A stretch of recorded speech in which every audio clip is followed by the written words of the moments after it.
Makna yang tersembunyi di balik seragam sekolah dasar. Assalamualaikum warahmatullahi wabarakatuh. Bismillah, alhamdulillah, wa syukuri nikmatillah, la haula wa la quwata illa billahil aliyul atim. Wejangane wong Jawa, agamaning diri, zatnya Pangeran tan kena kinaya apa, artinya zatnya Tuhan tidak dapat disamakan dengan apapun atau dengan makhluknya. Agamaning diri atau agama untuk dipakai atau dilaksanakan.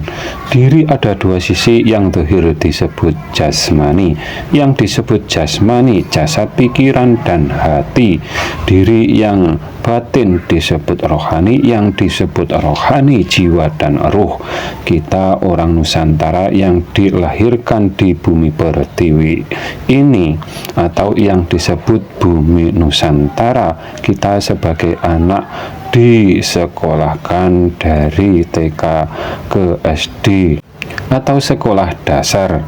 Dalam bersekolah kita setiap hari Senin kita ada upacara menghadap ke bendera merah putih dan seragamnya putih merah, dan tidak ketinggalan pembacaan Pancasila dari sila ketuhanan yang Maha Esa sampai sila yang kelima, keadilan sosial bagi seluruh rakyat Indonesia dari Sabang sampai Merauke. Tentunya sama-sama mengadakan upacara setiap hari Senin. Di kesempatan kali ini kami akan menjelaskan makna dari seragam sekolah dasar atau yang kami sebut filosofinya. Tentu hanya semampunya pengetahuan kami yang sangat awam ini dan atas dasar dari ilmu yang kami dapat di SD juga, karena memang pendidikan kami cuma berijazah SD saja. Agamaning diri, ageman yang artinya baju atau seragam SD putih merah. Sedangkan diri manusia ada 3 simbol warna merah, putih, dan hijau yang sering diajarkan merah dan putih. Merah adalah hati, putih adalah jiwa, dan hijau itu roh. Hijau itu simbol kehidupan dan manusia hidup karena adanya roh. Ketiganya untuk diilmui dan kita diwajibkan mencari ilmu dari dilahirkan sampai akhir hayat. Dalam Pancasila, sila yang ke-1, ketuhanan yang Maha Esa, yang menuhankan, yang menciptakan semua alam beserta semua isinya, atau yang menciptakan langit bumi beserta semua isinya, atau yang menciptakan semua dalil, atau yang disebut Allah Subhanahu wa Ta'ala oleh umatnya Baginda Nabi Muhammad Shallallahu Alaihi Wasallam. Bila benar imannya disebut iman Islam, bila salah imannya disebut non-muslim. Ini atas dasar kesepakatan para ulama, karena mereka pasti menyelisihi seruan ayat Al-Quran dalam memahami zatnya Allah Subhanahu wa Ta'ala dan yang disebut di dalam syiirannya beliau Gus Dur dengan disebut kafirnya diri kita sendiri.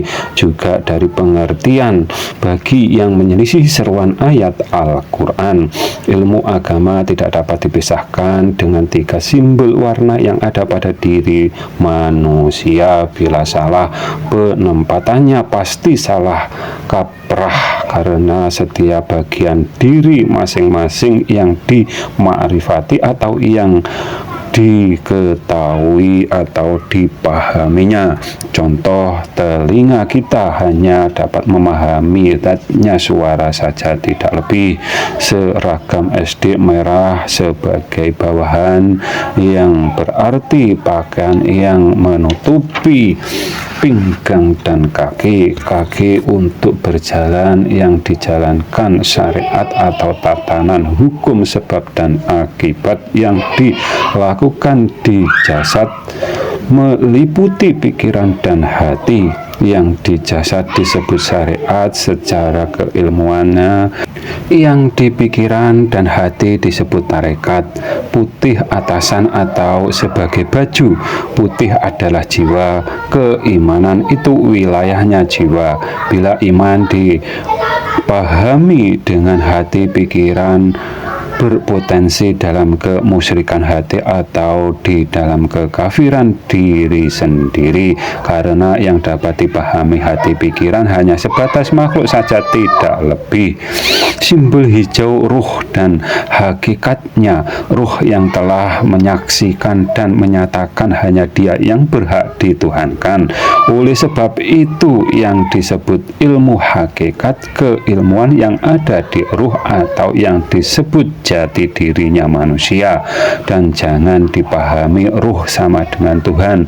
Bila mati ruh akan kembali, yang kembali dengan yang dituju itu berbeda.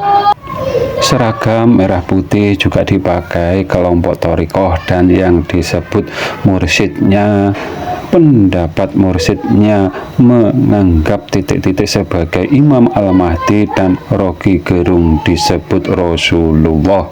Kalau kita amati dengan seksama, yang berarti tidak percaya bahwa baginda Nabi Muhammad SAW sebagai Nabi yang paling akhir atau Nabi akhir zaman. Dan mereka berani menyatakan yang seperti itu, walau mereka mendapatkan bisikan dari gaib. Seharusnya dipertimbangkan dengan akidah yang sudah dipatenkan dalam kurung setelah Nabi Muhammad SAW tidak ada nabi lagi.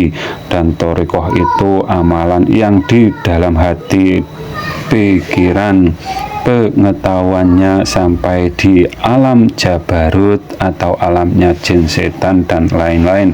Bila mendapatkan bisikan dari alam tersebut memang bisa juga benar, akan tetapi suatu saat sifatnya hanya akan menyesatkan.